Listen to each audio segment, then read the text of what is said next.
तो भाई लोग कैसे हो। आज मैं आप लोग के सामने लेके आया हूँ खूनी पर्वत। चलिए कहानी स्टार्ट करते हैं। आसमान को छूती वाइट एवरेस्ट की ऊंची चोटियाँ और उन पर विजय प्राप्त करने की कोशिश में कुछ मनुष्य, मगर सफल कोई भी नहीं। बचाओ। नेपाल के प्रतापगढ़ शहर में स्थित विश्व का प्रख्यात ट्रैकिंग क्लब।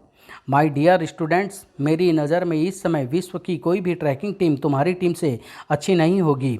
मुझे इस बात का गर्व है कि तुमने अपने हर अभी हर अभियान में रिकॉर्ड समय में सफलता प्राप्त की है। हर छोटे बड़े पर्वत पर जाकर तुमने अपना झंडा फहराया है। लेकिन आज मैं तुमको एक ऐसे अभियान पर भेज रहा हूँ जिस पर आज तक कोई भी मनुष्य सफल नहीं हो पाया है, और उस ऑपरेशन का नाम है ऑपरेशन वाइट एवरेस्ट। सभी के मुंह से एक साथ निकला, white Everest, white Everest. Yes, मैं चाहता हूं कि तुम सब विश्व की सबसे ऊंची इस चोटी पर अपना झंडा फहराकर हम सब का नाम ऊंचा करो। ओह, बट सर, सुना है आज तक वाइट एवरेस्ट की चोटी पर कोई नहीं पहुंच पाया है, और ये सब इसलिए हुआ है कि उस पर्वत पर कोई प्रेत साया है, तभी तो जो भी मनुष्य उस पर चढ़ने की कोशिश करता है उसकी मृत्यु हो जाती है। नॉनसेंस, मैं इन सब बातों को नहीं मानता। आज 21वीं सदी में भला ऐसी बातों पर विश्वास करना मूर्खता नहीं तो क्या है, और मुझे उम्मीद है ऐसी मूर्खता मेरा कोई स्टूडेंट भी नहीं करता होगा। मैं ठीक कह रहा हूँ ना? Yes sir. तो फिर मैं मान लूँ कि कल सुबह तुम सब ऑपरेशन वाइट एवरेस्ट के लिए रवाना हो रहे हो? यस सर, हम सब तैयार हैं। Thank you my dears, I am proud of you. उसी रात क्या हम क्या हम सब कल सुबह सचमुच ऑपरेशन वाइट एवरेस्ट के लिए जा रहे हैं? क्यों, डर रही है क्या? ना ना, नहीं नहीं, मैं डर नहीं रही। मैं तो बस यह सोच रही थी कि अगर उस पर्वत पर हमारी मुलाकात सचमुच भूत प्रेतों से हो जाए तो हम क्या करेंगे। करेंगे क्या, हम उस भूत को तुम्हारी शक्ल दिखा देंगे, फिर तो भूत क्या, उसकी नानी भी भागती नजर आएगी। ये भूत प्रेत आत्मा सब बेकार की बातें हैं। जो लोग वाइट एवरेस्ट पर चढ़ नहीं पाए उन्होंने यह बात फैला दी कि वहाँ कोई प्रेत वेत का चक्कर है। संजय ठीक कह रहा है। जरा सोचो, अगर हमने इस ऑपरेशन में सफलता पाकर अपना झंडा फहरा दिया तो दुनिया में हमारा नाम हो जाएगा। अच्छा, अब सब सो जाओ, सुबह हमने जल्दी ही यहाँ से निकलना है। ओह, अगली सुबह? यही है वाइट एवरेस्ट जिस पर हमने विजय प्राप्त करनी है। हे भगवान, कितनी सीधी चढ़ाई है। जल्द ही, ध्यान से दोस्तों, जरा सी असावधानी हम सबकी जान ले सकती है। शाम तक, रात होने को है, हमें अपना डेरा यहीं डालना चाहिए। हम सब आज कितने चढ़ चुके हैं अनिल? 2000 फुट तो होगा ही। अगर हमारी यही रफ्तार रही तो हम कुछ ही दिनों में इस पर्वत की चोटी पर अपना झंडा फहराएंगे। हम कामयाब तो हो जाएंगे अगर कोई घटना नहीं घटी तो। बेवकूफ़, 2000 फुट ऊपर चढ़ने के बाद भी तुम्हें लगता है कि अब भी कुछ घटेगा? हाँ, क्यों नहीं, बाबा कहते हैं कभी भी कुछ भी हो सकता है। अभी तो हमें 8000 फुट ऊपर और चढ़ना है। सोते समय बाबा कहते हैं कि रानी प्लीज़ आज के लिए अपने बाबा का जिक्र छोड़ दो, मुझे बहुत तेज़ नींद आ रही है। बेवकूफ़, बाबा की बात नहीं मानते, पछताओगे। आधी रात को, उफ, बहुत प्यास लगी है। थर्मस तो अनिल के पास पड़ा है। तभी वह बुरी तरह चौंक पड़ा। अनिल?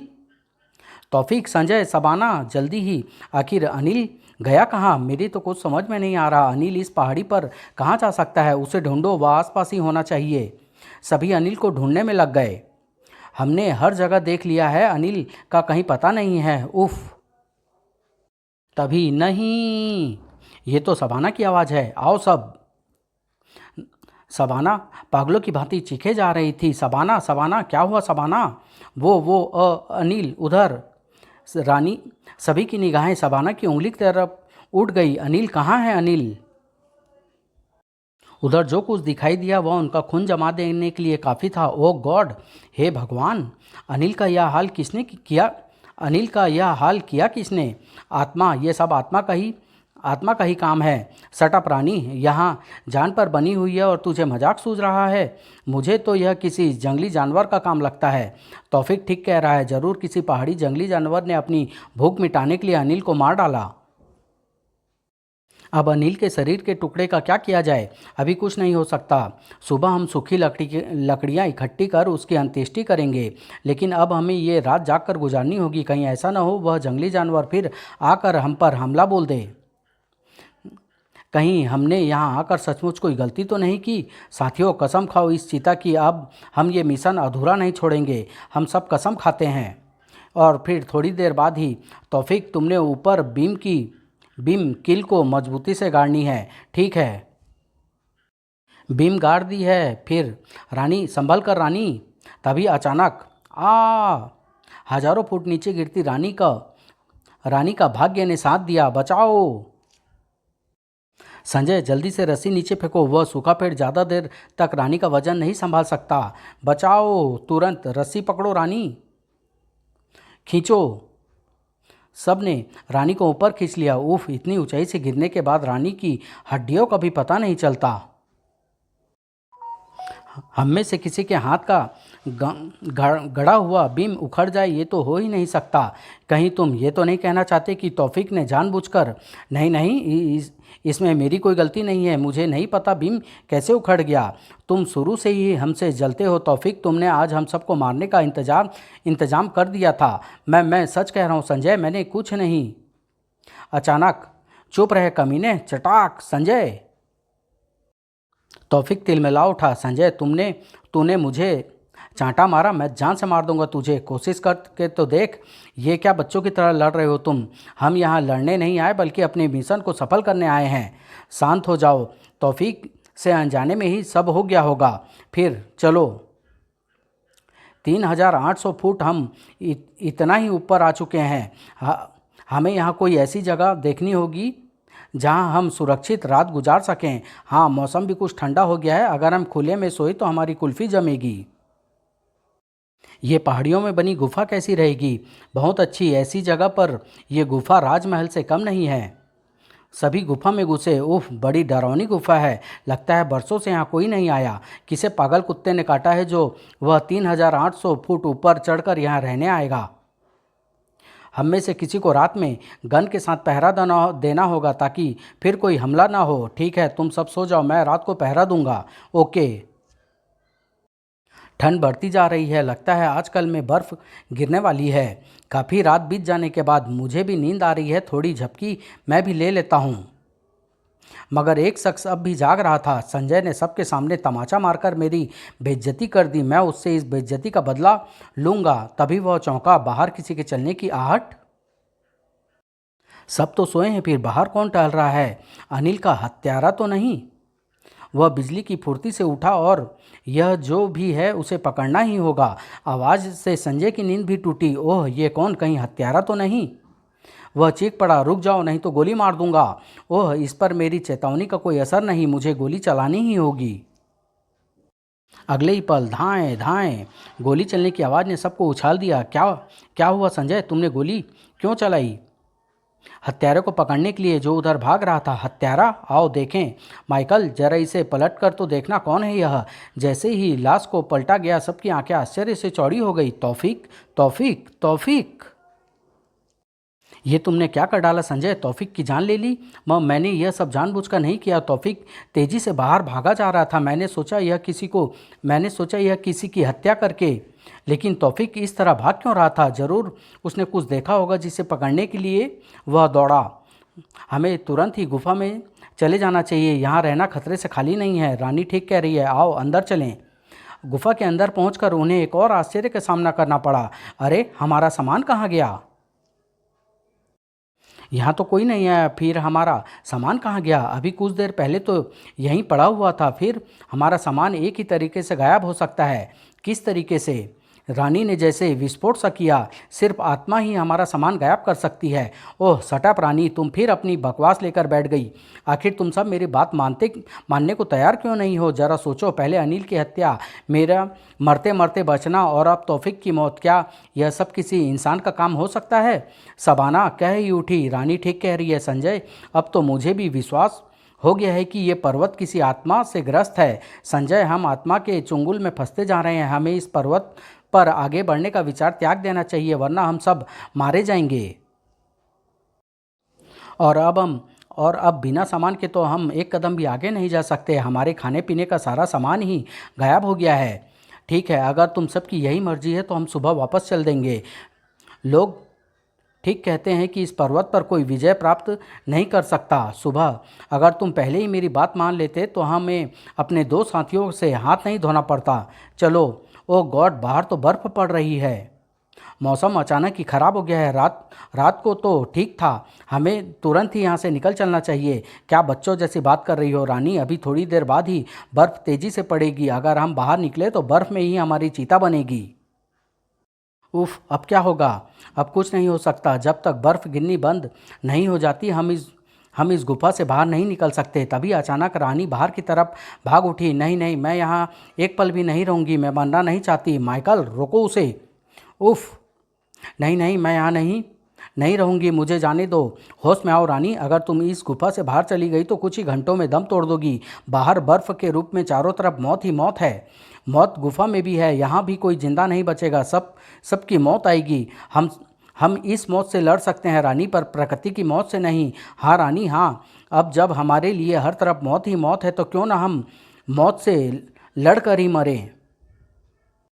मैं तुमसे वादा करता हूँ, उस आत्मा को तुम तीनों तक पहुँचने से पहले मेरी लाश से गुजरना होगा। धीरज रखो रानी, सब ठीक हो जाएगा। अगले कुछ दिनों में पानी पानी। उफ, अगर सबाना को पानी नहीं मिला तो ये मर जाएगी। मुझे पानी की तलाश में बाहर जाना ही होगा। मैं बाहर से बर्फ़ खोद कर थोड़ा पानी लाने का प्रयत्न करता हूँ। संजय, मुझे भी इसकी मदद के लिए जाना चाहिए बाहर। उफ, ये मौसम तो हमारी जान लेकर ही रहेगा। तभी आहट। वह मुड़ा। कौन है? और बच गया। ओह धप। हत्यारा। बिजली की तेजी से माइकल की लात घूमी। और अब तू हमें छू भी नहीं सकता कुत्ते। अब मैं तेरा रहस्य जान कर ही रहूँगा। तभी अचानक, मेरा रहस्य जानने से पहले तुझे जहन्नुम में जाना होगा। शिकंजा पल प्रतिपल कसता जा रहा था। अब जो भी बाहर आएगा वह ऐसे ही मरेगा। तभी हवा में लहराता एक शरीर उससे आ टकराया। धड़ाक। ओह संजय, माइकल, आओ, हमें इसे उठने से पहले दबोचना है। तुम मुझे कोई नहीं पकड़ सकता। वह एक तरफ भाग खड़ा हुआ। ओह, ये तो भाग लिया। माइकल, आओ, आज ये हमारे हाथ से बचना नहीं चाहिए।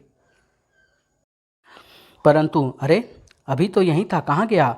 वह देखो, बर्फ पर उसके पैरों के निशान।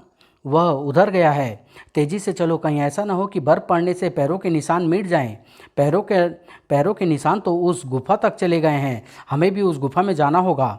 एकदम सावधान, वह कभी भी हम पर हमला कर सकता है। तभी दोनों चौंक पड़े। रोशनी का इंतजाम? और वो देखो संजय, हमारा सामान। इसका मतलब ये किसी आत्मा का नहीं, इंसान का काम है। मगर क्यों? कोई इंसान धरती से इतनी ऊंचाई पर यह सब क्यों करेगा? क्या कारण हो सकता है? इसका जवाब मैं तुम्हें अच्छी तरह दे सकता हूँ। Sir Hillary. हाँ बच्चों, मैं हैरान हो गए ना मुझे देखकर। लेकिन तुम्हारे बारे में तो हमें पता चला था कि तुम और तुम्हारा ग्रुप इस पर्वत से गिरकर मर गया था। फिर मैं तुम्हें सब बताऊंगा, लेकिन कोई गलत हरकत मत करना, वरना बिना सब कुछ जाने ही जहन्नुम पहुंच जाओगे। 1987 के सितंबर माह का वह एक दिन जब हमने व्हाइट एवरेस्ट पर चढ़ना शुरू किया। हम सफलतापूर्वक लक्ष्य की तरफ बढ़ रहे थे। हम कितना ऊपर आ चुके हैं? 3800 फुट। मौसम कुछ ज़्यादा ही ठंडा हो गया है। हाँ, लगता है 2-4 दिनों में बर्फ़ पड़ने लगेगी। लेकिन हमारे अनुमान से पहले ही ओह, बर्फ़ पड़ने लगी। भागो, जल्दी से कोई आसरा ढूंढो, वरना हम सब बर्फ़ में दब जाएंगे। ये गुफा ठीक रहेगी। हम इसमें बर्फ़ से सुरक्षित रह सकते हैं। गुफा में घुसते ही हम सब बुरी तरह चौंक उठे। ये प्रकाश! जब हम प्रकाश के साधन के पास पहुँचे तो हमारी आंखें फट गई। हीरे! ओह गॉड, हम अनजाने में ही हीरो की घाटी तक आ पहुँचे हैं। हमें तुरंत ही इस घाटी की सूचना भारत सरकार को देनी चाहिए। हाँ, तुम ठीक कह रहे हो। जबकि मैं कुछ और ही सोच रहा था। अगर ये हीरो की घाटी का किसी को पता ना चले तो मैं दुनिया का सबसे धनवान आदमी बन सकता हूँ। लेकिन ये सब उन सब का इंतजाम भी है मेरे पास।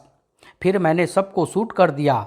अब मुझे ऐसा इंतज़ाम करना होगा कि कोई भी इधर ना आ सके। फिर जिसने भी व्हाइट एवरेस्ट पर चढ़ने की कोशिश की, मैंने उसे मौत के घाट उतारा। मैंने ही उस रात तुम्हारे साथी अनिल को उठाया और उसके टुकड़े टुकड़े कर डाले। मैंने रानी को मारने के लिए बीम उखाड़ा। और अब मैं तुम्हें ख़त्म करके उन 2 लड़कियों को भी मार डालूंगा। फिर मेरा यह राज ही बना रहेगा। मरने के लिए तैयार हो जाओ। तभी खच। आह रानी! गुफा के बाहर जब मुझे तुम्हारी चीखने की आवाज़ सुनाई दी तो हम भी तुम्हारे पैरों के निशानों के पीछे यहाँ तक आ पहुँचे। यही वो हत्यारा है रानी, जो आत्मा का नाटक करके यहाँ आने वाले हर पर्वतारोही को मार डालता था।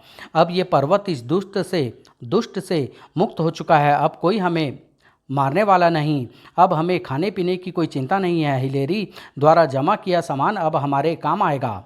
कुछ दिनों बाद मौसम साफ हो गया। रानी, अब कहो तो वापस चलें? नहीं, अब हम वापस तभी जाएंगे जब इस पर्वत पर अपना झंडा फहरा देंगे और फिर जल्द ही हुर्रे, हम सफल हो गए। काश इस खुशी के मौके पर हमारे साथ अनिल और तौफीक जैसे साथी भी मौजूद होते। समाप्त।